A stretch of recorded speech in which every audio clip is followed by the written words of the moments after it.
Tangazo la upatikanaji wa vitabu vya elimu ya dini mashuleni. Idara ya Katekesi Jimbo Katoliki la Geita inawatangazia kuwepo kwa vitabu vya kiada kwa elimu ya dini kwa shule za msingi, darasa la pili hadi darasa la 7 na sekondari kuanzia kidato cha kwanza hadi kidato cha 6. Hivyo basi tangazo hili liwaendee mapadri wote, waratibu wa elimu za dini mashuleni parokia zote, walimu wa dini shule zote, wakurugenzi wa shule zetu za kanisa pamoja na wakuu wa shule hizo, viongozi wa TYCS ngazi zote, makatekista wote na wazazi wote. Ndio, hatuna tena sababu ya kutofundisha watoto wetu elimu ya dini na maadili kwa kisingizio cha ukosefu wa vitabu vya kufundishia. Kwa wazazi na walezi, kama ambavyo unamnunulia mtoto wako vitabu vya masomo mengine, una wajibu wa kumnunulia mtoto wako vitabu hivi ili apate elimu ya pande zote. Vitabu hivi vinapatikana kupitia ofisi ya idara ya Katekesi Jimbo. Nakala ya kitabu kimoja ni shilingi 8,000 tu, na kwa mawasiliano zaidi mpigie mkurugenzi wa idara ya Katekesi Jimbo Padri Francis Bonamax Mganyizi kwa nambari zifuatazo: 0754 66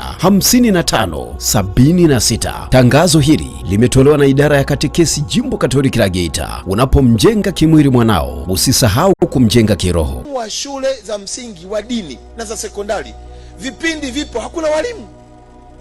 Yaani vipindi vya dini vipo, lakini hakuna watumishi wa Mungu wanayekwenda kuwafundisha wale watoto. Sawa, mmeona hao watoto hawana sadaka. Basi aminini kwamba huyo Mungu anayefungua milango, Baba wa mbingu mwenye mali zote, atawapa kwa kuwahudumia watoto wake hao wadogo.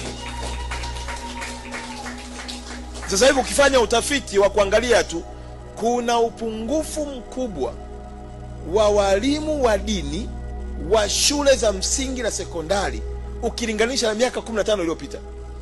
Usikiapo tangazo hili, tafadhali mjulishe na mwingine, na nyote mnakaribishwa.